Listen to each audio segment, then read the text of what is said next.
ان الحمد للہ نحمده ونستعینه ونستغفره ونعوذ باللہ من شرور انفسنا ومن سیئات اعمالنا من يهده الله فلا مضل له ومن يضلل فلا هادي له واشهد ان لا اله الا الله وحده لا شريك له واشهد ان محمدا عبده ورسوله اما بعد فإن خير الحديث كتاب الله وخير الهدي هدي محمد صلى الله عليه وآله وسلم وشر الأمور محدثاتها وكل محدثة بدعة وكل بدعة ضلالة وكل ضلالة في النار. أعوذ بالله السميع العليم من الشيطان الرجيم من همزه ونفخه ونفثه. بسم الله الرحمن الرحيم. رب اشرح لي صدري ويسر لي امري واحلل عقدة من لساني يفقهوا قولي. بسم الله الرحمن الرحيم. ان الله وملائكته يصلون على النبي يا ايها الذين آمنوا صلوا عليه وسلموا تسليما. اللهم صل على محمد وعلى آل محمد كما صليت على إبراهيم وعلى آل إبراهيم إنك حميد مجيد. اللهم بارك على محمد وعلى آل محمد كما باركت على إبراهيم وعلى آل إبراهيم إنك حميد مجيد. اللهم ربنا آتنا في الدنيا حسنة وفي الآخرة حسنة وقنا عذاب النار. ربنا آتنا من لدنك رحمة وهيئ لنا من أمرنا رشدا. لا إله إلا أنت سبحانك إني كنت من الظالمين. حسبنا اللہ ونعم الوکیل. یا حی یا قیوم برحمتک استغیث ولا حول ولا قوة الا باللہ العلی العظیم. آمین. الحمدللہ آج 27 اکتوبر 2019 کو سنڈے کے دن قرآن کلاس نمبر 02 میں ہم انشاءاللہ تعالی قرآن حکیم کا جو تعارف کا سلسلہ میں نے شروع کیا تھا اس میں 40 پوائنٹس ڈسکس کرنے تھے. 10 پوائنٹس ہم نے پچھلی دفعہ ڈسکس کر لیے تھے. آج کی 55 منٹ کی کلاس میں ہم انشاءاللہ 11 نمبر پوائنٹ سے آن ورڈ سٹارٹ کریں گے انشاءاللہ.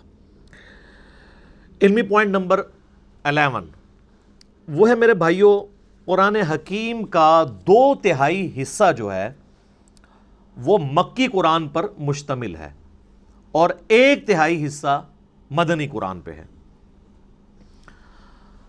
مکی قرآن جو ہے اس کا مرکزی ٹاپک عقیدہ توحید، عقیدہ آخرت اور عقیدہ رسالت ہے، جبکہ مدنی قرآن جو ہے یہ ایڈریس کرتا ہے امت محمدیہ صلی اللہ علیہ وآلہ وسلم جو ایک امت کی فارم میں سامنے آئی، اس کے لیے گائیڈ لائنز کیا ہیں، شریعت کے احکامات کیا ہیں. شریعت کا جو بلو پرنٹ ہے وہ سورۃ البقرہ ہے اور اس کے جو تکمیلی احکام ہیں وہ سورۃ النساء اور سورۃ المائدہ کے اندر آئے ہیں. اسی طریقے سے پارہ نمبر 28 آلموسٹ پورے کا پورا جو ہے وہ مدنی قرآن ہے اور بڑا امپورٹنٹ ہے. خصوصاً جو نبی صلی اللہ علیہ وآلہ وسلم نے ریولوشن بلند کی تھی اس میں جو جہاد والا عنصر ہے اور پھر منافقین سے جو مسلمانوں کو تکلیفیں اٹھانی پڑیں، ایک جماعتی زندگی میں اس طرح کے ایشوز کو کیسے ریزالو کرنا ہے، وہ قرآن حکیم کا بڑا اہم ترین پورشن ہے جو پارہ نمبر 28 ہے. وہ سارے کا سارا مدنی ہے اور سب سے بڑا جو پورشن ہے وہ شروع کے آلموسٹ 6.5 پارے ہیں. علمی پوائنٹ نمبر 12 وہ ہے میرے بھائیوں، قرآن حکیم کا جو 1/3 مدنی قرآن ہے اس کا بھی 2/3 حصہ پہلے 6.5 پاروں میں کور ہے. یعنی جو مدنی قرآن ہے اس کا 2/3 حصہ وہ شروع میں ہی آ گیا. سورۃ البقرہ، سورہ آل عمران، سورہ نساء اور سورہ المائدہ. اور اس کے پیچھے حکمت یہ ہے کہ چونکہ اکثریت مسلمانوں کی، بعد میں آنے والوں کی، وہ نسلی مسلمان ہیں اور نسلی مسلمانوں کے لیے بنیادی چیز شریعت کے احکامات ہیں. اس لیے اللہ تبارک و تعالیٰ نے جو مدنی قرآن ہے جس میں شرعی احکامات آئے ہیں ایک آئلی زندگی کے لیے، معاشرتی زندگی کے لیے، وہ قرآن حکیم میں مصحف کے اندر شروع میں وہ حصہ ڈسکس ہوا ہے. اور دوسری چیز، مسلمانوں کے سوا اگر کوئی اور امتیں ایڈریس ہو سکتی تھیں کہ جو خدا کی ماننے والی ہیں، گاڈ میں بلیو کرنے والی ہیں، وہ جیوز اور کرسچنز تھے، تو ان کو بھی اسی پورشن کے اندر ایڈریس کیا گیا۔ سورۃ البقرہ پوری کی پوری آلموسٹ اگر آپ دیکھیں اس کا مرکزی ٹاپک جو ہے، خصوصاً جو 5ویں رکوع سے لے کے آنورڈ، وہ بنی اسرائیل سے ریلیٹڈ ہے، جیوز سے۔ اور سورہ آل عمران میں آپ چلے جائیں تو ڈومیننٹ پورشن جو ہے وہ ریلیٹڈ ہے کرسچنز کے ساتھ، اور پھر سورہ نساء میں بھی، سورۃ المائدہ میں بھی، یہ ساری مدنی صورتیں ہیں۔ ڈومیننٹ پورشن جو ہے وہ اہل کتاب سے ریلیٹڈ ہے۔ ویسے تو ہم بھی اہل کتاب ہیں، سنن نسائی الکبریٰ کے اندر صحیح سند کے ساتھ حدیث موجود ہے، نبی صلی اللہ علیہ وآلہ وسلم نے امت محمدیہ صلی اللہ علیہ وآلہ وسلم کو بھی اہل القرآن کہا ہے۔ تو اہل القرآن ہونے کی وجہ سے ہم بھی اہل کتاب تو ہیں۔ ایک تو وہ پرانی کتابیں تھیں، اولڈ ٹیسٹمنٹ اور نیو ٹیسٹمنٹ، اور اب یہ ہمارا ہے فائنل ٹیسٹمنٹ، الفرقان، حق اور باطل میں تمیز کرنے والی کتاب۔ اس لیے آپ دیکھیں کہ سورہ آل عمران کا سٹارٹ اس سے ہوتا ہے کہ اللہ تعالیٰ نے تورات اور انجیل نازل کی تھی اس کتاب سے پہلے، جو ہدایت کا سرچشمہ تھی، اور اب الفرقان نازل کیا ہے، حق اور باطل میں تمیز کرنے والی کتاب۔ اولڈ ٹیسٹمنٹ، نیو ٹیسٹمنٹ میں جو باتیں بھی اس فائنل ٹیسٹمنٹ سے ٹکراتی ہیں وہ ریجیکٹڈ ہیں، اور جو اس کے مطابق ہیں ان کو ہم منوان اسی طریقے سے قبول کرتے ہیں، کیونکہ وہ ٹیمپرڈ کتاب ہے۔ یہ اللہ تعالیٰ کی وہ کتاب ہے جو ٹیمپرڈ نہیں ہے، اور اس کے پیچھے حکمت یہ ہے کہ چونکہ آپ صلی اللہ علیہ وآلہ وسلم کے بعد اب کوئی پیغمبر نہیں آنا، تو اگر یہ کتاب بھی تبدیل ہو جاتی تو جب پیغمبر نے نہیں آنا تو پھر انسانیت کو ہدایت کیسے ملتی؟ اگلی کتابیں اگر ٹیمپر ہوتی تھیں تو پھر اللہ تعالیٰ نیا پیغمبر بھیجتا تھا، وہ پھر مشرکانہ جو عقائد تھے ان کی اصلاح کر دیا کرتا تھا۔ اب چونکہ آپ صلی اللہ علیہ وآلہ وسلم پر ختم نبوت ہو چکی ہے، اب قیامت تک کسی اور پیغمبر نے ایز اے نبی نہیں آنا، ایز اے امتی آنا ہے عیسیٰ ابن مریم نے، لیکن وہ بھی صحیح مسلم میں حدیث ہے کہ وہ تمہارے نبی صلی اللہ علیہ وآلہ وسلم پر نازل شدہ کتاب اور ان کی سنت کے مطابق فیصلہ کریں گے، وہ بھی امتی کی حیثیت سے آئیں گے۔ اب پیغمبر کوئی نہیں آنا، تو اگر اب بھی دین میں بگاڑ آئے، کتابیں اگر چینج ہو جائیں، اللہ کی طرف سے نازل کی ہوئی کتاب، تو پھر اصلاح کون کرے گا؟ اس لیے اللہ تعالیٰ نے اسے محفوظ کر دیا، انا نحن نزلنا الذکر وانا لہ لحافظون۔ بے شک اس الذکر، دی ریممبرنس، بڑی یاد دلانے والی، اللہ کی یاد دلانے والی کتاب، اس کو ہم نے نازل کیا اور ہم ہی اس کی حفاظت کرنے والے ہیں۔ تو اس کے اندر حکمت ہے، چونکہ نبی علیہ السلام کی نبوت قیامت تک کے لیے ہے، لہٰذا آپ صلی اللہ علیہ وآلہ وسلم کی کتاب کو اللہ تعالیٰ نے قیامت تک کے لیے محفوظ کر دیا۔ آج اگر کسی کو ہدایت ملنی ہے تو اسی کتاب کے ذریعے ملنی ہے۔ یہ اللہ تعالیٰ کی طرف سے بہت بڑا انعام ہے امت محمدیہ صلی اللہ علیہ وآلہ وسلم کے لیے۔ تو جیوز اور کرسچنس کو ایڈریس کیا گیا اس مدنی پورشن کے اندر، مسلمانوں کو ایڈریس کیا گیا۔ ظاہر مسلمان بھی اہل کتاب اس اعتبار سے ہیں کہ ہم بھی اہل القرآن ہیں، قرآن بھی اللہ کی کتاب ہے، نہ صرف کتاب ہے بلکہ کلام بھی ہے۔ علمی پوائنٹ نمبر 13، میرے بھائیو، قرآن حکیم آج بھی عربک لٹریچر کی چوٹی کی کتاب ہے، اور جب لٹریچر کی بات ہوگی پھر ریلیجن سے ہٹ کر جو لٹریچر کی فیلڈ کے لوگ ہیں، ایکسپرٹس ہیں، ان کی رائے کو مانا جائے گا۔ یعنی اگر آج آپ انگلش زبان میں بات کریں گے، انگلش زبان کے کسی لفظ کے اوپر بحث کریں گے، اس کی پروننسیشن کیا ہے، تو آپ آکسفورڈ ڈکشنری کی طرف جائیں گے، اور بعض اوقات ڈکشنری میں بھی وہ چیزیں اس طریقے سے موجود نہیں ہوتی ہیں جو نسل در نسل ایز اے لنگوسٹک چل رہی ہوتی ہیں۔ آج ایک نان مسلم گورا وہ اتھارٹی ضرور مانا جائے گا انگلش زبان میں، اور ایک مسلمان کو صرف مسلمان ہونے کی وجہ سے انگلش میں اتھارٹی نہیں مانا جائے گا جب تک وہ انگلش لٹریچر کو جانتا نہیں ہوگا۔ بالکل اس طریقے پر اس وقت بھی آپ کو پتہ ہے آلموسٹ 1.5 کروڑ 150 لاکھ کوپٹک کرسچنز ہیں جو نسلاً کرسچنز ہیں، اور وہ عربک لینگویج ان کی مادری زبان ہے۔ ان میں بھی چوٹی کی بک کے طور پر، اللہ کی کتاب کے طور پر نہیں، لیکن عربک لنگوسٹک کی چوٹی کی بک کے طور پہ قرآن حکیم کو مانا جاتا ہے، پڑھایا جاتا ہے۔ جوز بھی مانتے ہیں کہ یہ ان کے چلے یہ عقیدہ ہے کہ یہ نبی علیہ السلام کی یعنی لکھی ہوئی کتاب ہے، اللہ کی کتاب نہیں مانتے، لیکن وہ یہ مانتے ہیں کہ یہ عربک لنگوسٹک کا شاہکار ہے یہ کتاب۔ اور میں یہاں پہ آپ کو ایک اور بات بھی بتا دوں، علمی پوائنٹ نمبر 14 ہے وہ، کہ قرآن حکیم کسی بھی اعتبار سے کسی ڈکشنری کا محتاج نہیں ہے، کیونکہ کسی بھی زبان کی جو ڈکشنری ہوتی ہے وہ زبان کے بعد وجود میں آتی ہے، زبان پہلے وجود میں آتی ہے۔ آج تک آپ، اب ہماری مادری زبان پنجابی ہے یا اردو ہے، ہم نے اس کو ٹینسز کے ذریعے، ڈکشنری کے ذریعے نہیں سیکھا، بلکہ اپنے ماں باپ کے ذریعے سیکھا ہے۔ اور اگر آپ نے واقعی شستہ اردو سیکھی ہوئی ہے، جیسے لکھنؤ کے یا بریلی کے لوگ، یو پی کے لوگ جو شستہ اردو بولتے ہیں، تو ان کو کسی اردو کی ڈکشنری کی ضرورت نہیں ہے اپنی زبان کو ویریفائی کروانے کے لیے، کیونکہ وہ ڈکشنری سے سپیریئر ہیں۔ ڈکشنری تو دوسری زبان کے لوگوں کو اپنی زبان سمجھانے کے لیے بنائی جاتی ہے۔ یعنی اگر انگلش لنگوسٹک کے لوگوں نے اس کے ٹینس ڈیوائز کیے تو اس لیے نہیں کہ گوروں کو ان ٹینسز کی ضرورت تھی، اس لیے کہ جو انگریزی سیکھنا چاہے نا وہ اس طریقے سے سیکھے۔ اسی طریقے سے اردو کے جو ہم ٹینسز پڑھتے رہے ہیں تھوڑا بہت انفارمیشن کے طور پہ، وہ اس لیے نہیں کہ ہمیں اردو سکھائی جائے، وہ اس لیے کہ اگر کوئی نان اردو سیکھنا چاہے تو اس کے لیے آسانی ہو۔ اسی طریقے سے جن لوگوں نے عربی سیکھنی ہے ان کے لیے عربی ڈکشنری ہے، جو لوگ عربی جاننے والے لوگ ہیں ان کو ڈکشنری کی ضرورت نہیں ہے۔ اسی لیے کئی ایک چیزیں آپ ڈکشنری میں ایسے دیکھیں گے کہ جو کسی رول میں بیٹھتی نہیں ہیں عربک زبان میں، وہ مستعمل ہوتی ہیں، ڈکشنری کے پوائنٹ آف ویو سے وہ غلط ہوتی ہیں۔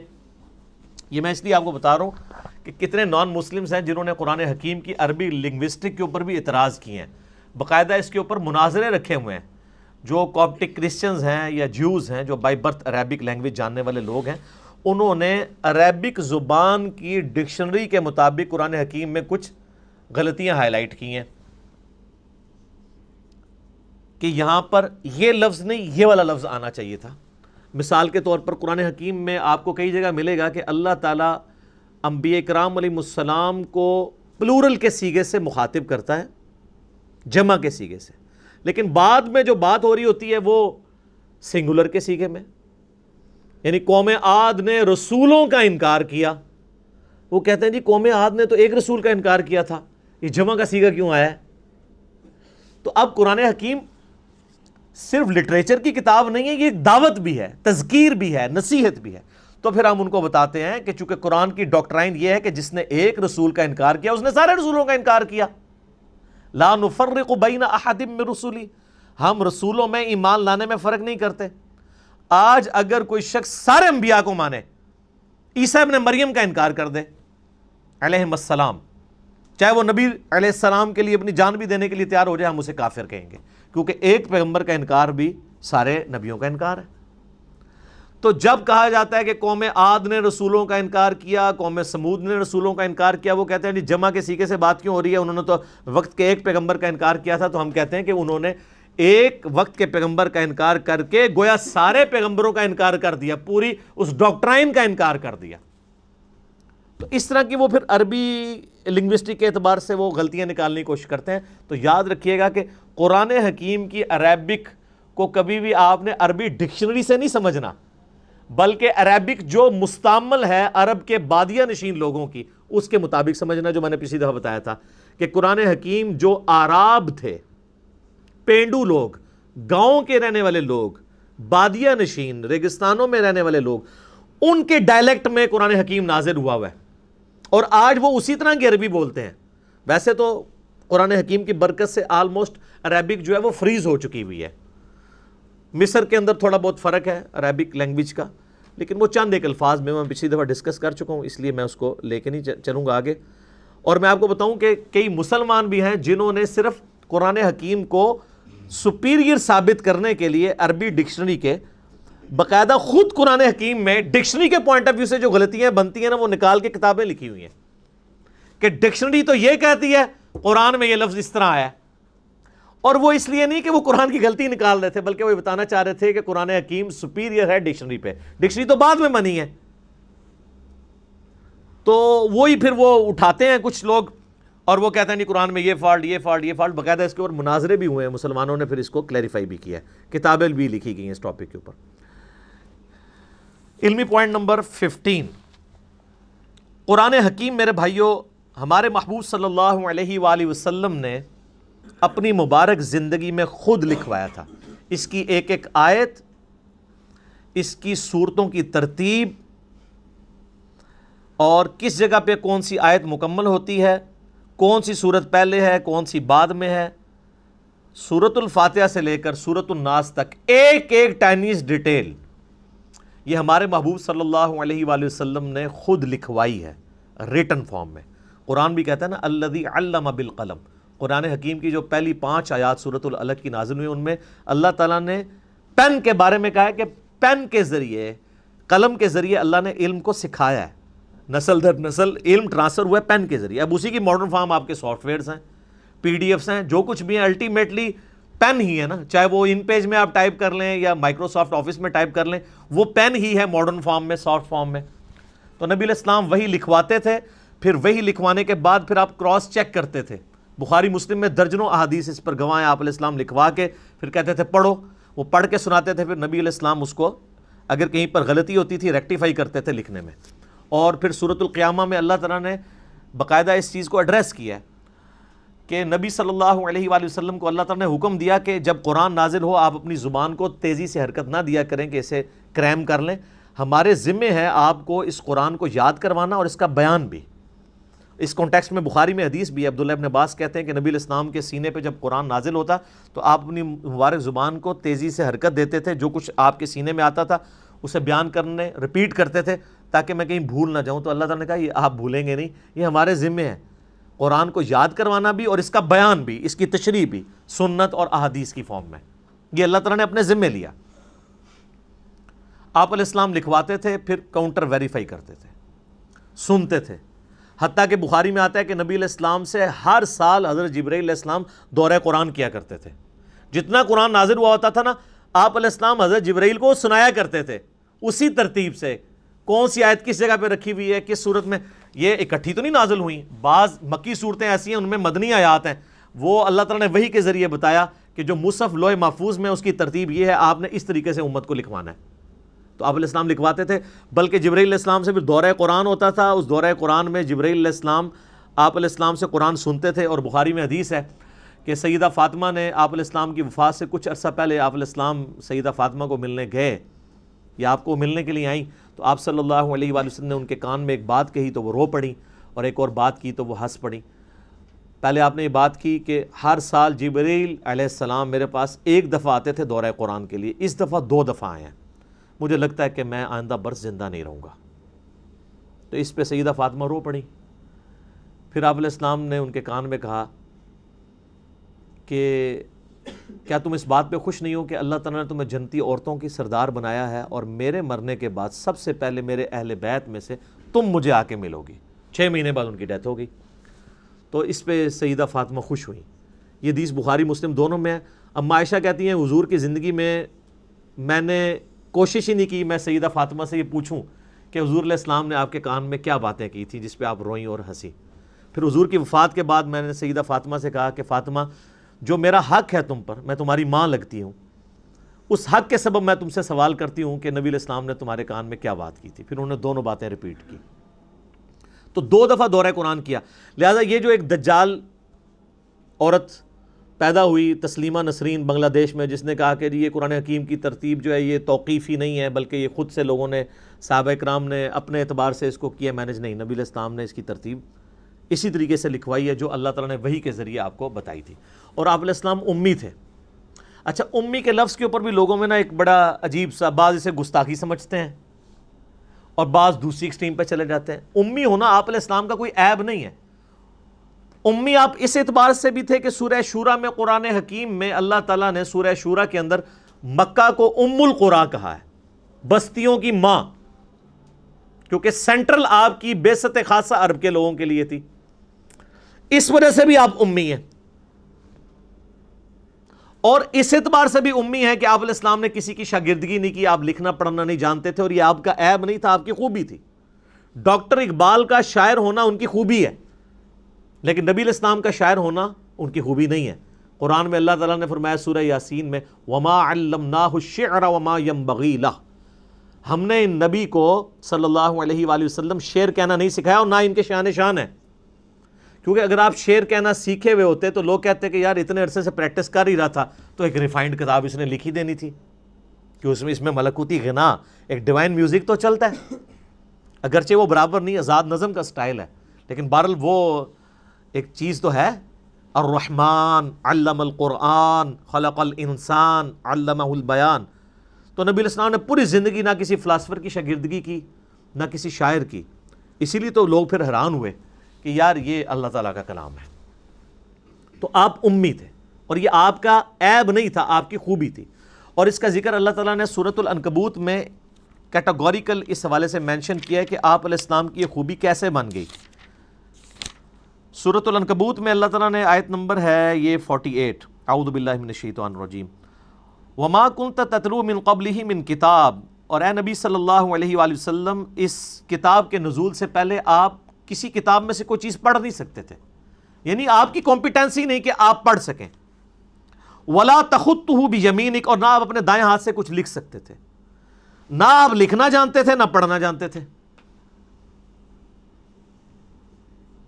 اذا لارتاب المبطلون، اگر ایسا ہوتا تو یہ بات شک والوں کو شک میں ڈال دیتی کہ یہ کتاب آپ نے خود لکھ لی ہے، اب تو کوئی کہہ نہیں سکتا کہ آپ لکھنا پڑھنا جانتے، تو یہ آپ نے کیسے کتاب لی؟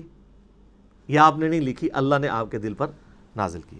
بل ہوا آیات بینات، بلکہ یہ تو اللہ کی آیات ہیں، فی صدور الذین اوتوا العلم، ان کے سینوں میں جن کو اللہ نے علم دیا ہے، وما یجحد بآیاتنا الا الظالمون، اور ہماری آیات سے تو انکار نہیں کرتے مگر ظالم لوگ، وقالوا لولا انزل علیہ آیات من ربی، اور یہ کہتے ہیں کہ اس نبی کو کوئی معجزہ کیوں نہیں ان کے رب کی طرف سے دیا گیا۔ اچھا یہ آیت قرآن میں درجنوں دفعہ آتی ہے، اور ایک بندہ حیران ہو جاتا ہے کہ ہم تو بچپن سے اتنے حضور کے معجزے سن رہے ہیں، اور قرآن میں بار بار کافر اعتراض یہی کر رہے ہیں کہ آپ کو معجزہ کیوں نہیں دیا گیا۔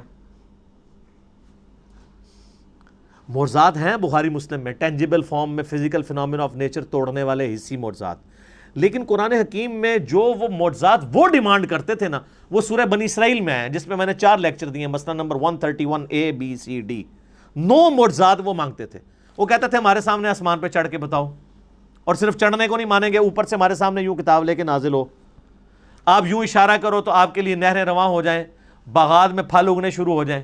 تو اللہ تعالیٰ نے ساری باتوں کے جواب میں کہا کہ تم کہہ دو میں ایک بشر ہوں، ایک انسان ہوں۔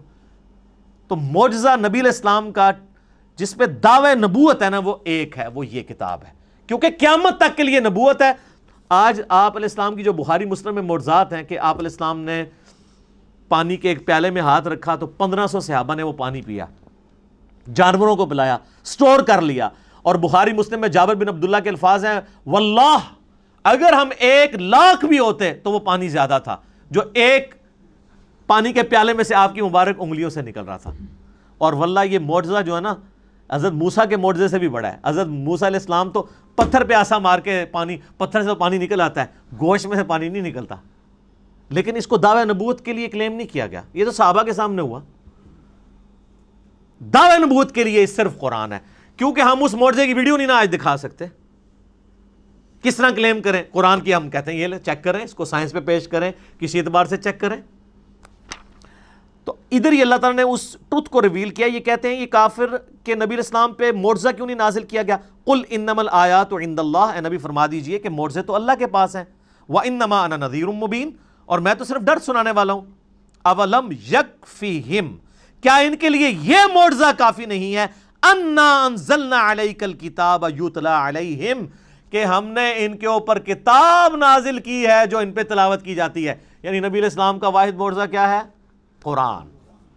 یہ بڑا مشکل ٹاپک ہے، کیونکہ اس ٹاپک کو ڈسکس کریں گے تو گستاخی کا فتویٰ لگ جائے گا۔ اچھا جی باقی معجزات کو نہیں مانتے؟ وہ مانتے ہیں، کلیم نہیں کرتے ان کو نبوت کی دلیل پہ، کیونکہ ہم اس کو پیش نہیں کر سکتے۔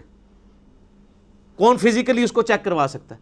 آج جوس پیش کر سکتے ہیں حضرت موسیٰ علیہ السلام کا عصا نکال کے بھی لے آئے، وہ تابوت سکینہ میں کہتے ہیں پڑا ہوا ہے، لے آؤ، لاؤ اسے اجدا بنا کے بتاؤ؟ نہیں۔ عیسائی حضرت عیسیٰ علیہ السلام کے مردہ زندہ کرنے کو ویڈیو دکھا سکتے ہیں؟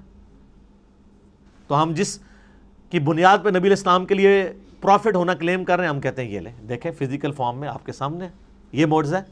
تو یہ قرآن حکیم کی آیات اس پر ثبوت ہیں کہ یہ کتاب ہے جو معجزہ ہے۔ ان فی ذلک لرحمہ، اس میں ہے بے شک اس میں ہے رحمت و ذکر لقوم یؤمنون، اور اس میں نصیحت ان کے لیے جو بات ماننا چاہیں گے. جو بات نہیں ماننا چاہتے ان کے لیے کوئی نصیحت نہیں ہے، جو بات ماننا چاہے گا اس کے لیے کتاب اللہ میں نصیحت ہے. تو یہ بڑا کریٹیکل ٹاپک ہے، اور اس میں آپ کو ضمناً بتا دوں بخاری مسلم میں ڈیٹیلڈ احادیث ہیں. نبی علیہ السلام پہ جو پہلی وحی نازل ہوئی تھی غار حرا میں، وہ سٹارٹ یہ حدیث اس سے ہوتی ہے، مشکات میں آپ کو 30 جلد میں مل جائے گی، کہ جب نبی علیہ السلام کی مبارک زندگی کا 40واں سال آیا تو آپ صلی اللہ علیہ وآلہ وسلم کا اچانک دل دنیا سے اچاٹ ہو گیا. آپ بڑی ایک ڈائنامک لائف گزار رہے تھے، کامیاب مکے کے تاجر تھے، مکے کی امیر ترین عورت کے ساتھ آپ کی شادی ہوئی تھی، اور آپ مکے کے رہنے والے ہر شخص کی آنکھوں کا تارا تھے، صادق اور امین تھے. اچانک ایک بندہ جو اتنا ایکسٹروورٹ ہو، گھر سے وہ کھانا پیک کر کے اور غار حرا میں جانا شروع ہو گیا، اور چند دنوں کے بعد فرشتہ آ گیا وہاں پہ. تو نیچے لوگوں نے یہ بھی سوچنا شروع کر دیا کہ یار یہ اکیلا غار میں بیٹھے رہتا تھا، ہو سکتا ہے اس پہ کوئی آسیب کا سایہ ہو گیا ہو. لیکن جب کلام سنا تو میں نے پچھلی دفعہ وہ ضماد والی حدیث سنائی تھی نا، تو کتنا اثر ہوا ان کے اوپر. تو سیدہ خدیجہ کھانا باندھ کے دیا کرتی تھی. آپ کے بزرگ تو 2 سال تک کچھ کھاتے نہیں ہیں، لیکن نبی صلی اللہ علیہ وآلہ وسلم اپنا کھانا گھر سے لے کے جایا کرتے تھے. یہ ہے سچائی جو بخاری مسلم میں، وہ ہیں کہانیاں. تو وہاں پہ سیدہ عائشہ کے الفاظ ہیں بخاری مسلم دونوں میں کہ آپ پہ جب پہلی وحی نازل ہوئی تو فرشتہ انسانی شکل میں آیا اور اس نے آپ علیہ السلام کو کہا اقرا، پڑھ. تو نبی علیہ السلام نے کہا ما انا بقاری، میں تو پڑھا لکھا نہیں ہوں، امی تھے آپ. دوسری بار کہا، تیسری بار کہا، پھر اس نے آپ علیہ السلام کو سینے سے لگایا اور بھینچا، اور پھر کہا اقرا بسم ربک الذی خلق خلق الانسان من علق، اقرا، اور آگے وہ یعنی 5 آیات پوری. تو پھر نبی علیہ السلام نے اس کو ریپیٹ کیا. اس حدیث میں یعنی ان لوگوں کے موقف کو تائید حاصل ہوتی ہے جن کا یہ موقف ہے کہ نبی علیہ السلام کے سامنے کوئی لکھی ہوئی تختی پہ یہ آیات لائی گئی تھی. کیونکہ اگر اقرا سے مراد یہ ہوتا کہ میرے پیچھے پیچھے ریپیٹ کرو، وہ تو بچہ بھی ریپیٹ کر لیتا ہے. اس کے لیے اس کو یہ نہیں کہنا پڑتا، اس کی زبان ہے کہ میں پڑھا ہوا نہیں ہوں. یعنی کوئی چیز ریٹن فارم میں آپ کے سامنے لا کے رکھی گئی اور آپ کو کہا گیا. اور یہ بھیجنے کی برکت یہ ہوئی کہ آپ علیہ السلام نے وہ لکھا ہوا بھی پڑھ لیا. لہٰذا یہ جو سورۃ العنکبوت کی آیت ہے نا کہ اس قرآن کے نزول سے پہلے آپ کتاب سے کچھ پڑھ نہیں سکتے تھے، تو اس کا مطلب ہے اس کتاب کے نزول کے بعد اللہ نے آپ کو یہ معجزہ بھی دے دیا کہ آپ پڑھ لیتے تھے. یہ ڈائریکٹ استعداد آپ کے اندر پیدا ہو گئی. پھر آپ نے وہ آیات پڑھی، پھر آپ واپس آئے کانپتے ہوئی حالت میں، سیدہ خدیجہ کو کہا مجھے کمبل اڑا دو، انہوں نے تسلی دی. بخاری مسلم کے الفاظ ہیں کہ آپ یتیموں کے پر سرے جو ہے وہ شفقت، دست شفقت رکھتے ہیں، آپ محتاجوں کا جو ہے وہ حاجت پوری کرتے ہیں، آپ مہمان نوازی کرتے ہیں، آپ جو تنگ دست لوگ ہیں ان کی مدد کرتے ہیں. اللہ تعالیٰ آپ کو کبھی بھی بے یار و مددگار نہیں چھوڑے گا. پھر وہ ورقہ ابن نوفل جو ان کے کزن تھے، جو ایک کرسچن تھے، ان کے پاس لے گئیں. انہوں نے جب یہ باتیں سنی تو انہوں نے کہا یہ وہی ہے جو موسیٰ علیہ السلام کے پاس آئی تھی، عنقریب آپ کی قوم آپ کو اس شہر سے نکال دے گی. تو نبی علیہ السلام نے کہا مجھے یہ نکال دیں گے، یہ تو مجھ سے بڑی محبت کرتے ہیں. انہوں نے کہا آپ سے پہلے جس نے بھی توحید کی بات کی ہے اس کے ساتھ اس کی قوم نے یہی کچھ کیا. اگر میں اس وقت تک زندہ رہا تو میں آپ کی مدد کروں گا. لیکن وہ پہلے ہی فوت ہو گئے. ورقہ ابن نوفل رضی اللہ تعالیٰ عنہ، نبی علیہ السلام کی انہوں نے یعنی جو نبی ہونا ہے اس چیز کو پہچان لیا، حالانکہ وہ نابینا تھے صرف کلام سن کے. تو اس سے پتہ چلتا ہے کہ آپ علیہ السلام بعد میں یعنی پڑھنے کی استعداد آپ میں آ گئی تھی، اور لکھنے کی بھی بالکل ایسا نہیں تھا کہ آپ بالکل کچھ نہیں لکھ سکتے تھے. ان لوگوں کے موقف کو تائید ہوتی ہے کہ وہ یہ کہتے ہیں کہ نبی علیہ السلام اس کتاب کے نزول سے پہلے، الفاظ ہے اس کتاب کے نازل ہونے سے پہلے، نہ آپ دائیں ہاتھ سے لکھ سکتے تھے نہ پڑھ سکتے تھے. کیونکہ بعد میں لکھنا ثابت بھی ہے. میرا یوٹیوب پہ ایک کلپ ہے نبی علیہ السلام کی ہینڈ رائٹنگ، لیکن آپ کو مہارت نہیں تھی لکھنے میں. کیونکہ جس بندے نے کبھی لکھا نہ ہو تو کبھی کبھار وہ لکھے تو مہارت نہیں ہوتی. اور وہ حدیث ہے بخاری میں جو صلح حدیبیہ کا معاہدہ لکھا جا رہا تھا، محمد رسول اللہ کو کٹوایا تھا سہیل ابن عمر نے، بعد میں خیر مسلمان ہو گئے. کہ ہم تو آپ کو اللہ کا رسول نہیں مانتے، تو آپ محمد بن عبداللہ لکھیں۔ سر عمر سیریز دیکھ لیں، اس میں یہ ساری چیزیں فلمائی ہوئی ہیں۔ تو پھر نبی علیہ السلام نے مولا علی سے کہا، تو انہوں نے کہا یا رسول اللہ میں آپ کا نام نہیں مٹاؤں گا۔ حالانکہ حکم ادب پہ فوقیت رکھتا ہے، لیکن نبی علیہ السلام نے بھی اس چیز کو سمجھا کہ محبت کی وجہ سے ہی کہہ رہا ہے۔ پھر آپ نے فرمایا اچھا مجھے بتاؤ، میں خود کاٹتا ہوں۔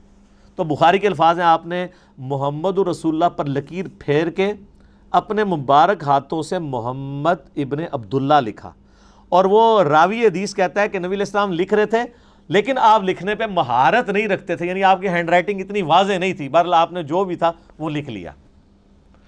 یعنی چاند ایک الفاظ لکھنے سے ثابت ہو گیا آپ علیہ السلام تھوڑا بہت لکھ بھی لیتے تھے، پڑھنے کی استعداد آپ میں آ گئی تھی، اور ویسے بھی وہی کو آپ کاؤنٹر ویریفائی کرتے تھے سننے کے بعد۔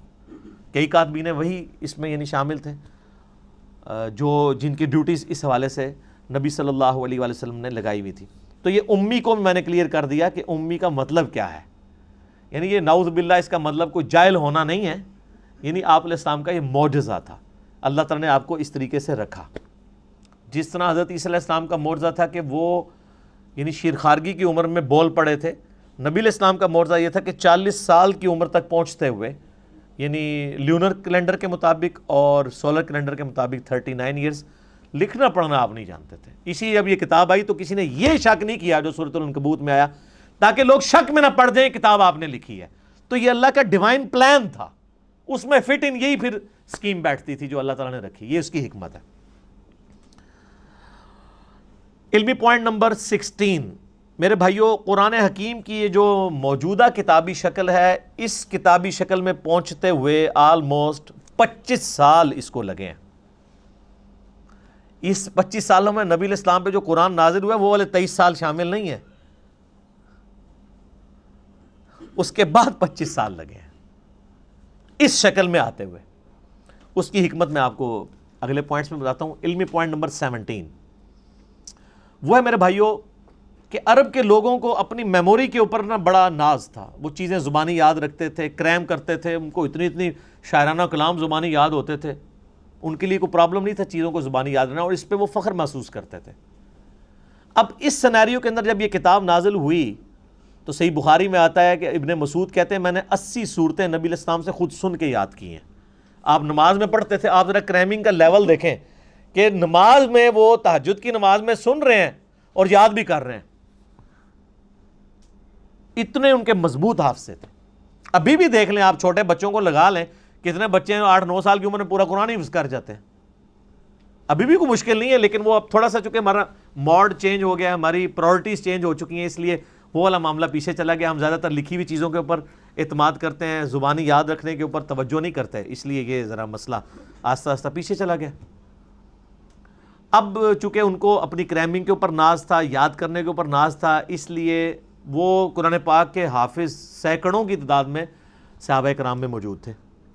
لیکن صحیح بخاری میں آتا ہے جب جنگ یمامہ ہوئی مسیلمہ کذاب کے خلاف، اس جنگ میں کئی حفاظ شہید ہوئے، تو پھر حضرت عمر نے آ کے مشورہ دیا کہ ہم یہ جو سکیٹرڈ فارم میں کہیں ہڈیوں پہ، کہیں چمڑے کی کھال کے اوپر، کہیں لکڑی کے اوپر لکھی ہوئی نبی علیہ السلام کی لکھوائی ہوئی وہی موجود ہے، اس کو ایک جگہ جمع کر کے کتابی شکل 2 گتوں کے درمیان لے آئیں۔ تو حضرت ابوبکر چونکہ سنت کی پیروی کرنے والے تھے، پہلا جواب ان کا وہی تھا کہ میں وہ کام کیوں کروں جو نبی علیہ السلام نے خود نہیں کیا۔ پھر حضرت عمر ان کے ساتھ بحث کرتے رہے کہ اس کی ضرورت ہے، حتیٰ کہ حضرت ابوبکر کہتے ہیں اللہ نے میرا سینہ کھول دیا۔ پھر مشورہ طے پایا کہ زید ابن ثابت جو بڑے انٹیلیجنٹ بندے تھے اور سب سے زیادہ ڈومیننٹ وہی انہوں نے لکھی ہوئی تھی، ان کو بلایا گیا، ان کے ذمہ یہ کام لگایا گیا، وہ بھی ریلیکٹنٹ ہوئے۔ پھر ان کے ساتھ صحابہ نے بحث کی، وہ مان لیا انہوں نے، اور بخاری میں الفاظ ہیں انہوں نے کہا کہ اگر مجھے حضرت ابوبکر یہ ڈیوٹی لگاتے نا، یہ پورا پہاڑ یہاں سے یہاں شفٹ کرنا ہے، تو وہ آسان کام تھا۔ قرآن پاک کی ذمہ داری میرے پہ لگانا ایک پوری امت کے اعتبار سے میرے پہ بڑی ذمہ داری تھی۔ زبانی لوگوں کو یاد تھا، آج بھی حافظ ہی اس کو پڑھ کے اینڈ پہ آپ دیکھتے نہیں لکھا ہوتا ہے ہم نے قرآن کو حرف حرف پڑھا، اس میں کوئی غلطی نہیں ہے، یہ کوئی نسخے سے نہیں میچ کرتا، کریمنگ کوئی حفاظ نہیں اس کو۔ لیکن حضرت ابوبکر یہ چاہتے تھے جو نبی علیہ السلام نے اپنے نوٹس لکھوائے ہیں اس کے ساتھ کاؤنٹر ویریفائی کیا جائے، اور اس کے لیے طے پایا کہ ریٹن ریکارڈ موجود ہونا چاہیے، جو بھی آپ اس میں لکھیں گے اور کم از کم 2 بندے اس کو ریٹن میں جسٹیفائی کریں گے۔ لیکن اس میں ایک آیت ایسی تھی کہ جس کا ریٹن ریکارڈ صرف ایک بندے کے پاس تھا. صحیح بخاری میں آتا ہے وہ تھے حضرت خزیمہ ابن ثابت انصاری رضی اللہ تعالیٰ عنہ. اور کسی کے پاس مل نہیں رہا تھا. صحابہ کو یہ اجداج سے پتا تھا، کیونکہ الفاظ ہیں کہ گم پائی، تو گم وہی بندے کو پتا ہوتا ہے جس کو یاد ہو کہ میں نے سنی ہوئی ہے اور اب لکھی بھی نہیں مل رہی. جب یاد بھی نہ ہوتا، اس کے بعد صحابہ کو اجداج میں تھی کہ یہ آیت ہے، ریٹن فارم میں حضرت خزیمہ کے پاس ملی، دوسرا کوئی گواہ نہیں تھا. پھر صحابہ کو یاد آیا کہ ان کی تو گواہی حضور نے 2 کے برابر کی ہوئی ہے، اور وہ معجزہ آپ کی وفات کے بعد ظاہر ہوا. یہ پروفیسیز اور جو علامات النبوہ ہیں، اور وہ واقعہ بڑا مشہور ہے. نبی علیہ السلام نے ایک یہودی کے ساتھ ایک جانور کا سودا کیا. آپ گھر جب رقم لینے کے لیے، مال لینے کے لیے گئے، پیچھے سے کسی نے اس کو زیادہ قیمت لگا دی، وہ مکر گیا. آپ علیہ السلام واپس آئے تو اس نے کہا آپ نے سودا ہی نہیں کیا. آپ نے فرمایا تم مجھے نہ دو لیکن کم از کم مجھے جھوٹا تو نہ کرو. انہوں نے کہا نہیں، آپ نے سودا ہی نہیں کیا، اگر کیا تو گواہ لائیں. گواہ کوئی بھی نہیں تھا. تو حضرت خزیمہ وہاں سے گزر تھے، انہوں نے کہا میں گواہی دیتا ہوں کہ تم نے سودا کیا. معاملہ رفع دفع ہو گیا. جب وہ چلا گیا تو حضور نے کہا تم نے کیوں گواہی دی صلی اللہ علیہ وسلم. ان کا یا رسول اللہ میں نے آپ کے کہنے پہ اتنی بڑی بڑی گواہیاں دی ہیں، تو یہ تو بہت چھوٹی گواہی ہے. آپ کی شخصیت کو جب میں نے مان لیا، یعنی ہمارے پورے دین اسلام کی بنیاد جو ہے نا وہ رسول اللہ پہ کھڑی ہوئی ہے صلی اللہ علیہ وسلم. اس قرآن کو ہم نے اللہ کی کتاب کس کے کہنے پہ مانا ہے؟ نبی صلی اللہ علیہ وسلم کے کہنے پہ. قبر کے عذاب کو، آخرت کے معاملات کو، جنت کو، یہ ساری چیزیں آپ کے کہنے. تو ان کا جب میں نے اتنی بڑی بڑی چیزیں، یہ تو چیز ہی کوئی نہیں. تو آپ علیہ السلام نے پھر ان کو آنری طور پہ فرمایا تھا کہ ہر معاملے میں 2 گواہوں کی ضرورت ہے. جہاں میرا خزیمہ ایک آ گیا نا تو اس کی گواہی 2 کے برابر مان لینا. اور وہ سر حضرت ابوبکر کے دور میں معجزہ ظاہر ہوا، بخاری میں موجود ہے. وہ پھر اللہ تعالیٰ کے نبی علیہ السلام کو اللہ تعالیٰ نے یہ زندہ معجزہ امت تک ٹرانسفر کیا کہ ان کی گواہی کے اوپر وہ پھر آیات قرآن حکیم میں داخل کی گئی. لقد جاءکم رسول من انفسکم، یہ والی آیات. اور ایک روایت میں کسی دوسری آیت کا ذکر آتا ہے. بہرحال تو یہ ریٹن ریکارڈ کو سامنے رکھا جاتا تھا اور پھر میچ کر کے تو پھر ایک مصحف تیار کیا گیا. وہ مصحف پوری زندگی حضرت ابوبکر کے پاس رہا. حضرت ابوبکر کی وفات کے بعد حضرت عمر کے پاس رہا. حضرت عمر نے اپنی وفات کے بعد ام المومنین اور اپنی بیٹی سیدہ حفصہ کو دے دیا. اور یہ سیدہ حفصہ کے پاس وہ مصحف تھا جو حضرت بکر نے لکھوایا. یہ بخاری کی حدیث یہاں پہ کنکلوڈ ہو جاتی ہے. اب اگلا پوائنٹ، علمی پوائنٹ نمبر 18، وہ ہے کہ قرآن حکیم کی جو قرات ہے، اس کو قریش کی قرات میں سیدنا عثمان غنی رضی اللہ تعالیٰ عنہ نے اسٹیبلش کر کے باقی ساری کی ساری جو ڈائلیکٹ تھے اس میں اگر ریٹن فارم میں بھی تھیں وہ سارے کے سارے نسخے جلوا دیے تاکہ امت میں اختلاف نہ پیدا ہو. وہ بخاری میں حدیث ہے، حذیفہ ابن یمان کہتے ہیں کہ ہم نے آذربائیجان کی جنگ کے لیے، یعنی رشیا کی طرف جب حملہ کرنے لگے حضرت عثمان کے دور میں، تو ہم نے جو رومن اور پرشین امپائر جو مسلمانوں کے انڈر آ چکی تھی قادسیہ اور یرموک کے بعد، ان علاقوں میں ہم لوگوں کو ابھار رہے تھے جہاد کے لیے. جب وہاں پہنچے تو ہم نے لوگوں کو دیکھا کہ وہ ایک ہی قرآن کی صورت کو مختلف ڈائلیکٹ میں پڑھ رہے ہیں، چونکہ ظاہر ہے وہ سارے نان عربک مسلمان ہوئے ہوئے تھے نا، جس میں آج بھی اے بے تے پڑھ رہے ہوتے ہیں ہمارے لوگ. تو حضرت حذیفہ ابن یمان آئے کہا، بخاری کے الفاظ ہیں، اے امیر المومنین امت کو تباہی سے بچائیں، امت میں تو اختلاف پیدا ہو جائے گا اس طریقے سے. تو حضرت عثمان غنی رضی اللہ تعالیٰ نے اس چیز کو بھانپ لیا. تو انہوں نے کہا کہ وہ جو نسخہ حضرت بکر نے لکھوایا تھا نا وہ سیدہ حفصہ سے لے کے آؤ، اور جہاں پہ کہیں اختلاف آئے اس معاملے میں تو قریش کی قرات میں ریٹن ریکارڈ رکھو. پھر انہوں نے کئی ایک نسخے لکھوائے، اور یعنی حضرت عثمان کے آلموسٹ آپ سمجھ لیں دور کے آخری حصے کی بات ہے. میں نے اس لیے 25 سال کا ذکر کیا تھا. وہاں کے مصحف عثمانی یہ فائنل ہوا، اس لیے ہم اس کو مصحف عثمانی کہتے ہیں. اس لیے نہیں کہ حضرت عثمان نے لکھوایا، اس لیے کہ انہوں نے حضرت عثمان نے اس کو جو ہے وہ قریش کی قرات میں لکھوایا. نبی علیہ السلام کہ یہ جو صحابی ہیں حضرت عثمان غنی رضی اللہ تعالیٰ عنہ کا یہ کارنامہ اتنا بڑا کارنامہ ہے کہ اس پہ کسی کو اختلاف نہیں ہے. ایون آپ شیعہ تفسیر بھی اٹھائیں تو شیعہ نے اپنی صحیح سند کے ساتھ قرآن حکیم کی تفسیر میں لکھا ہے کہ مولا علی کہتے تھے کہ حضرت عثمان نے جو کچھ اپنے دور میں کیا اگر میں ان کی جگہ ہوتا تو میں بھی یہی کرتا. امت کا احسان، امت پہ احسان ہے حضرت عثمان غنی رضی اللہ تعالیٰ عنہ کے وہ نسخے جو میں نے پچھلی دفعہ بتایا تھا. وہ ٹاپ کاپی میوزیم میں بھی رکھا ہے جس پہ حضرت عثمان کے وہ خون کے قطرے بھی گرے تھے. فَسَيَكْفِيكَهُمُ اللَّهُ سورۃ البقرہ کی آیات پہ، ان کے مقابلے پہ اللہ تیرے لیے کافی ہے. تو مصحف عثمانی اس لیے اسے کہا جاتا ہے. اور آج تو کاربن ڈیٹنگ کے ذریعے چیک بھی ہو سکتا ہے. تو یہ حضرت عثمان غنی رضی اللہ تعالیٰ عنہ کو جو کہا جاتا ہے نا کہ آپ قرآن جمع کرنے والے ہیں، یہ غلط ہے. آپ قرآن جمع کرنے والے نہیں، جمع نبی علیہ السلام نے اپنی مبارک زندگی میں لکھوایا اور حضرت بکر نے اس کو ایک جگہ 2 گتوں کے درمیان کیا، اور قریش کی جو قرات والا جو اختلاف تھا اس کو ختم کر کے قریش کی قرات میں قرآن حکیم کو حضرت عثمان غنی رضی اللہ تعالیٰ نے ایک جگہ اسٹیبلش کیا. تو یہ اس کی پوری ہسٹری تھی.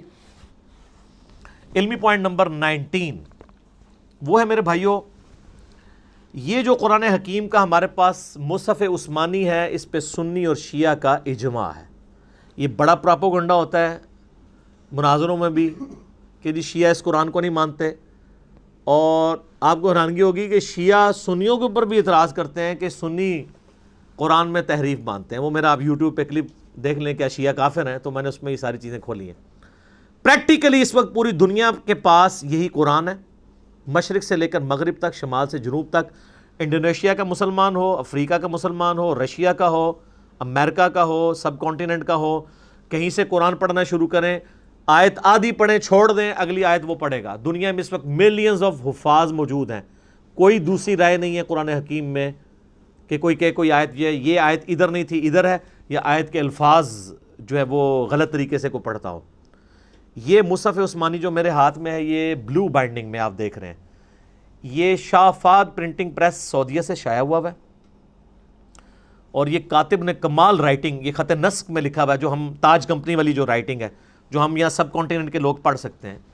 محمدی بولڈ فونٹ جسے کہتے ہیں، آلموسٹ اس کے قریب ہے، بل اتنا نہیں ہے. وہ عرب کے لوگ تو وہ ٹریڈ عربک فونٹ چلتا ہے جس کو یہاں کے لوگ اتنی آسانی سے، یہ انہوں نے بلو بائنڈنگ میں سعودیہ والوں نے سب کانٹیننٹ کے لوگوں کے لیے اور باقی لوگوں کے لیے چھاپا ہوا ہے. اور گرین جو بائنڈنگ ہے گرین کلر کی، اس میں انہوں نے عرب کے لوگوں کے لیے، اس میں عربی دوسرے سٹائل میں لکھی ہوئی ہوتی ہے، وہ چپٹی سی خط ریحان ٹائپ کی. یہ بلو بائنڈنگ میں، اور یہ کاتب ہے دمشق کا، شام کا، اس کا نام ہے عثمان طاہا. یہ اس کاتب نے لکھی ہے، اور کمال اس نے لکھا ہے، ایسے انداز میں اس نے رائٹنگ کی ہے کہ ہر صفحے پہ آیت ختم ہو رہی ہے. یہ کتنا بڑا کمال ہے کہ آلموسٹ آپ یہ دیکھ لیں کہ یہ قرآن حکیم جو میرے پاس مصحف ہے، اس کے 600 کے قریب 600 پلس صفحات ہیں، اور ہر صفحے پہ آیت ختم ہو رہی ہے. اور یہ بھی نہیں کیا کہ الفاظ کو توڑ موڑ دیے جائیں، ایک جتنے الفاظ ہیں، اور اس نے اس زبردست انداز میں اس کو لکھا ہے. کمپیوٹر میں تو یہ پاسبل تھا، اس بندے نے ہاتھ سے لکھا ہے. کتنا بڑا کارنامہ ہے اس بندے کا. اور یہ اللہ نے اس کو اتنی قبولیت دی ہے کہ آج دنیا میں یہی قرآن چھپ رہا ہے، عثمان طاہا کا لکھا ہوا. یہی قرآن ایران والوں نے بھی اس سے یہ مخطوطہ لیا ہوا ہے. ایران میں بھی یہی قرآن چھپتا ہے جو سعودیہ سے. آپ ایران ہو گیا، بس یہ ہے کہ اس کی بائنڈنگ ریڈ ہے، اس کی بلو ہے. ایران والوں نے اس کا ذرا کلر ڈیفرنٹ کر لیا ہے، قرآن ایک ہی ہے. اچھا، آپ کو پڑھایا گیا جو شیعہ 40 پارے مانتے ہیں، قرآن ہو رہا ہے. آج تک آپ نے خود جا کے کبھی شیعہ کی کسی امام بارگاہ میں جا کے قرآن اٹھا کے چیک کیا؟ پراپوگنڈا چلتا ہے. سر جب آپ اس طرح کے جھوٹے پراپیگنڈے کرتے ہیں نا، پھر اس کا نقصان یہ ہوتا ہے کہ جو مخالف ہے نا، وہ اپنے اس عقیدے میں اور کانفیڈنٹ ہو جاتا ہے کہ یہ تو ہے ہی اتنے جاہل ہیں، جو اتنے جھوٹے ہمارے اوپر الزامات لگا رہے ہیں، تو ان کی باقی باتیں بھی غلطی ہوں گی. ایک اور آپ نے بڑا جھوٹ سنا ہوگا، جی وہ شیعہ میں حافظ قرآن کوئی نہیں ہوتا. اسماعیلیوں کے بارے میں بھی بہت مشہور ہے. سر اسماعیلیوں میں ایسے ایسے خاندان ہیں کہ ہر بچے ہی حافظ ہے. مجھے کوئی سے ایک بھائی نے ای میل کی، وہ بتانے لگا وہ اسماعیلی تھا، پھر میرے لیکچر سن کے وہ جو ہے وہ فرقہ واریت سے نکلا. تو مجھے بتانے لگا کہ ہمارے خاندان میں کوئی بندہ ایسا نہیں جو حافظ نہ ہو، لیکن بس حافظ ہی ہے، بلکہ حافظ ہے پنجابی والا، ترجمہ نہیں آتا، عقیدے قرآن کے مطابق نہیں. اور یہاں مشہور کیا ہے جی وہ شیعہ حافظ نہیں ہو سکتا. وہ اس لیے کہ شیعہ کے اندر یہاں پہ اب مدرسے بننے شروع ہیں حفظ کے. تو ادھر اس ہمارے سب کانٹیننٹ میں ٹرینڈ نہیں ہے حفظ کرنے کا، چونکہ یہاں پہ زیادہ مدرسے تھے سنیوں کے، سنی یعنی بریلوی، دیوبندی، اہل حدیث تینوں. یہاں پہ وہ حفظ کرواتے تھے، پورا سسٹم چل رہا، تو ظاہر ہے وہ حافظ ہی بن کے نکلنے تھے. تو لیکن ایران میں آپ چلے جائیں، وہاں حفظ کے مدرسے ہیں، ہزاروں حافظ ملیں گے آپ کو. یہاں پہ بھی اب انہوں نے کچھ سلسلہ شروع کیا تو حفاظ ملیں گے. ہمارے پاس ہمارے وہ جو حیدر بھائی آتے ہیں وہ قم یونیورسٹی سے پڑھے ہوئے ہیں، تو وہ حافظ بھی ہیں اور ماشاءاللہ بہترین پروننسیشن ہے ان کی. تو یہ یعنی ایک جھوٹا پراپوگنڈا کیا جی وہ حافظ نہیں ہو سکتا چونکہ یہ قرآن کو مانتے نہیں تھے لہٰذا ان میں حافظ ہی کوئی نہیں ہے. کہانی ہے چل رہی ہے، 40 پارے ہیں، وہ جی 30 پارے وہ 10 پارے وہ کہتے ہیں بکری کھا گئی. اللہ یہ بکری کھانے والی حدیث سنن ابن ماجہ میں ہے. وہ تو شیعہ پیش کرتے ہیں، یہ تو آپ کی کتاب میں لکھا ہے بکری کھا گئی، اور حدیث بھی ٹھیک ہے. وہ بکری کھانے سے کیا ہو گیا؟ یہاں پہ بھی آپ دیکھیں کئی بار قرآن پاک کے نسخے جو ہے دریا میں دریا برد ہوئے ہوتے ہیں، کوئی ڈسپوز آف ہوئے ہوتے ہیں، تو وہ قرآن جو ہے وہ تو اس لکھے ہوئے مصحف کا محتاج ہی نہیں ہے. آج دنیا سے سارے مصحف ختم کر دیں تب بھی قرآن ختم نہیں ہوگا. اسی لیے بخاری میں آتا ہے اللہ تعالیٰ علم جو ہے نا سینوں سے سلب کر کے نہیں نکالے گا بلکہ علماء کو موت دے کر نکالے گا. جب تک سارے حافظ مر نہیں جاتے ہیں نا قرآن نہیں دنیا سے ختم ہو سکتا. لکھا ہوا بے شک سارا ریکارڈ ختم کر دیں. یہ اللہ تعالیٰ نے غیر معمولی حفاظت لی ہے. اسی لیے اب میں آپ کو بتا رہا ہوں کہ مصحف لکھتی کمپنی ہے تاج کمپنی یا ضیاء القرآن پبلیکیشن یا قدرت اللہ کمپنی، لیکن اس کو سرٹیفائی حافظ قرآن کرتا ہے کہ یہ صحیح لکھا ہوا ہے. وہ حافظ قرآن کیا وہ حضرت عثمان کا نسخے کو سامنے رکھ کے میچ کرتا ہے؟ نہیں.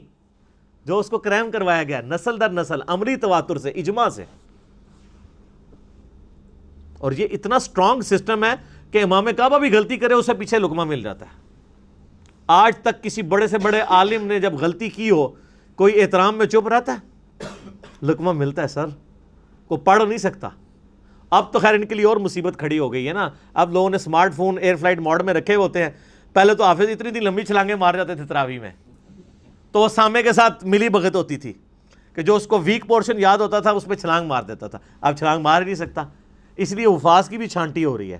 اب پکے حافظ ہی صرف قیام اللیل کروا سکتے ہیں رمضان کا، کچے حافظ کروا بھی نہیں سکتے، پکڑے جائیں گے. چھلانگ مار ہی نہیں سکتے. اچھا پھر وہ اتنے سارے سامعوں سے تو نہیں کوئی لڑ سکتا. ایک سامع کو تو کہہ سکتا ہے. ہم نے تو بڑی لڑائیاں ہوتی دیکھی ہیں کہ سامع غلطی نکالتا تھا تو 2-3 تو بس برداشت کرتے تھے، پھر وہ ایسے آنکھیں نکالتے تھے اگلی بار وہ پڑھتے جاتے تھے. لیکن اب اتنے لوگ کھڑے ہیں وہ تو نہیں پھر چھوڑیں گے کہ یہ آپ کیا پڑھ رہے ہیں. اس لیے اب آپ دیکھیں پکے حافظ اچھا قرآن پڑھنے. اب لوگوں میں شعور بھی ہے یار قرآن سننا ہے ہم نے، یعلمون تعلمون نہیں سننا. تو لوگ بڑی یعنی کنسنٹریشن کے ساتھ ایسی مساجد کے اندر جاتے ہیں جہاں سکون سے قرآن پڑھا جاتا ہو. لوگ قرآن کو انجوائے کرتے ہیں. یہ یعنی سمارٹ فون کی برکت اس حوالے سے ہے. اب اس دن سے ڈریں کہ یہ علماء یہ فتوی نہ دے دیں کہ سمارٹ فون میں قرآن پڑھنا اور سننا حرام ہے تاکہ ان کی جان چھوٹ دے. ہاں ایک بندے نے یہ کہا، میرا کوشچن بھی چڑھا ہوا ہے کیا موبائل پہ قرآن پڑھ سکتے ہیں؟ اس نے کہا جی قرآن پڑھ تو سکتے ہیں لیکن اس قرآن کا ثواب نہیں ملے گا. ایک کہانی کرا لی ہے. تو پھر میں نے اسے پھکی دی تھی کہ صحابہ کرام کو دیکھ کے قرآن پڑھتے تھے، ان کو زبانی پہ ثواب ملتا تھا. تو ہم اگر مصحف سے نہیں دیکھ کے پڑھ رہے ہیں، موبائل سے دیکھ کے پڑھ رہے ہیں تو ہم تو ڈبل کام کر رہے ہیں، پڑھ بھی رہے ہیں اور دیکھ بھی رہے ہیں. تو ہمیں اتنا بھی ثواب نہیں ملے گا. وہ تو خالی زبانی پڑھتے تھے سوائے ان لوگوں کے جن کے پاس مصحف تھا اور وہ حافظ نہیں تھے. تو یہ حفاظ والا بھی پورا پراپوگنڈا کیا ہوا جی کہ جی وہ حافظ جناب ہو ہی نہیں سکتا کوئی. علمی پوائنٹ نمبر 20 اور وہ ہے میرے بھائیوں قرآن حکیم کی 7 قرات اسٹیبلش ہیں. اگرچہ ہم ایک ہی قرات کو لے کے چل رہے ہیں جو امام حفص جو عبداللہ ابن مسعود کے یعنی آگے سے شاگردوں میں سے ہیں، وہ قرات دنیا میں اسٹیبلش ہے، اسی میں امام کعبہ قرات کرتا ہے. بڑے بڑے قرات کے مقابلے اسی میں ہوتے ہیں. لیکن جو باقی جو 6 قرات تھیں وہ اللہ تعالیٰ نے بخاری مسلم میں حدیث ہے نبی علیہ السلام نے فرمایا، میرا 7 قرات کے اوپر کلپ بھی ہے کہ اللہ تعالیٰ نے امت کو آسانی دی. لیکن وہ قرات جو ہے وہ اس طریقے سے صرف جو 7 عشرہ جن قرآن نے کورس کیا ہوا ہے ان کو آتی ہے. بعض جگہ پہ وہ پڑھی بھی جاتی ہے. یعنی یہ جو سوڈان کے اندر یا فلسطین میں کچھ لوگ ہیں جو عام قرات کے اندر بھی اس کو پڑھتے ہیں. مثلا یہ اب جو مالک یوم الدین ہے نا، ایک قرات میں یہ مالک یوم الدین بھی ہے. ٹھیک ہے. وَالضُّحَىٰ وَاللَّيْلِ اِذَا سَجَا، تو ایک قرات میں ہے یہ وَالضُّحَىٰ وَاللَّيْلِ اِذَا سَجَے. یہ ڈائلیکٹ بدل گیا. جو میں نے بتایا تھا نا، ہم یہاں پہ کہتے ہیں ادھر آ اور پنڈی کے لوگ کیا کہتے ہیں ادھر آ. یہ وہی ہے وَالضُّحَىٰ وَالضُّحَىٰ. تو یہ مختلف قرات چل رہی ہیں. اور اب سعودی عرب نے 7 قرات والے قرآن بھی چھاپ دیے ہیں. ہر قرات کا قرآن لادہ سے یعنی پڑھنے کے. ویسے تو عرب کے لوگوں کو تو یہ جو اعراب ہے، یا اس کو حرکات کہنا اپروپریٹ ورڈ ہے، اعراب تو نہیں کہنا چاہیے، اعراب تو وہ حالت ہوتی ہے جس میں وہ حرکات زبر زیر پیش کی وجہ سے چلا جاتا ہے۔ یہ ایک لفظ آراب ہے، آراب کہتے ہیں پینڈو لوگ، بادیہ نشین۔ قالت الاعراب آمنا، اعراب ایک لفظ ہے اعراب زیر کے ساتھ، جو ہم اپنی لنگوسٹک میں اسے زبر زیر پیش کہتے ہیں، ویسے اپروپریٹ ورڈ اس کے لیے حرکات ہے۔ ان حرکتوں کی وجہ سے، حرکات کی وجہ سے جو اعرابی حالت بنتی ہے نا، وہ یعنی عربی لنگوسٹک کے پوائنٹ آف ویو سے، جیسے کہ ویسے لفظ ہے حالت رفع میں ہوتا ہے لفظ محمدن، لیکن دروشی میں کیا ہے؟ محمدن۔ کیوں؟ علی آ گیا، اللہم صلی علی محمدن۔ لیکن اذان میں محمدن ہے، کیوں؟ انا آ گیا، انا کی وجہ سے پیش زبر میں بدل گیا، اشہد ان محمد در رسول اللہ۔ کلمے میں ہم پڑھتے ہیں محمد الرسول اللہ، اور اذان میں پڑھتے ہیں محمد در رسول اللہ، اور دروشی میں محمدن، زبر زیر پیش کا فرق دیکھا آپ نے؟ تو یہ مختلف حالتیں آ جاتی ہیں۔ تو یہ حرکات کی عرب کے لوگوں کو ضرورت نہیں ہوتی ہے۔ عرب کے لوگوں کو آپ سمپل زبر ڈال کے دینا اور وہاں پر کھڑی زبر آتی ہو جو ڈبل کھینچی جاتی ہے، ایک الف کے برابر 2 حرکت، وہ اس کو ڈبل ہی کھینچیں گے، ان کی زبان پہ چڑھے گا ہی نہیں۔ تھوڑی بہت جن لوگوں کو عربی کے ساتھ شغف ہے نا، وہ بھی اگر الفاظ پڑھیں گے نا تو ان کو فوراً غلطی پتہ چل جائے گی، یار یہ اس طرح نہیں ہے، یہ لفظ اس طرح ہو ہی نہیں سکتا۔ الفاظ کی یعنی کھینچنے کے اعتبار سے حروف مدہ جو ہیں یا حرکات ہیں یا حروف لین ہیں، وہ ان کو پتہ چل جاتا ہے۔ مجھے خود کئی بار پتہ چل جاتا ہے، وہ زبان پہ چڑھتا ہی نہیں ہے لفظ۔ پھر مجھے تو چونکہ عربی میں نے کورس بھی پورا کروایا ہوا ہے، اللہ کے فضل سے 5.5 لاکھ سے زیادہ لوگ دیکھ چکے ہیں۔ 2 سال میں جو قاری کورس کراتے ہیں نا قرات کا، میں نے اس کو 90 منٹ کے اندر سارا پورے کا پورا ہی کور کر دیا اللہ کے فضل سے۔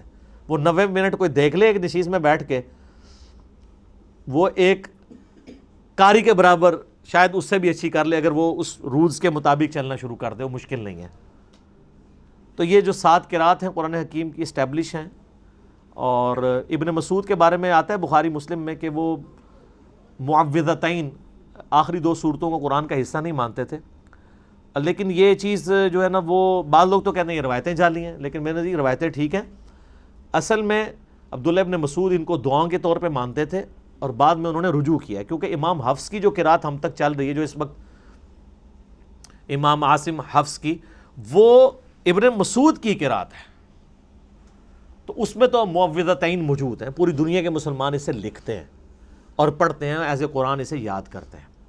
اس لیے ہم کہتے ہیں صحابہ کا اجماع حجت ہے، انڈیویجول کسی صحابی کی رائے غلط ہو سکتی ہے، اجماع پہ اللہ کا ہاتھ ہے، جو مسند الحاکم میں 399 نمبر حدیث ہے کتاب العلم چیپٹر میں، کہ اللہ تعالیٰ میری امت کو کبھی گمراہی پہ جمع نہیں ہونے دے گا، جماعت پہ اللہ کا ہاتھ ہے۔ جماعت پہ پوری امت جو بات مان رہی ہوگی نا، وہ بات ایسی ہوگی اجماع امت، اس پہ اللہ کا ہاتھ ہے۔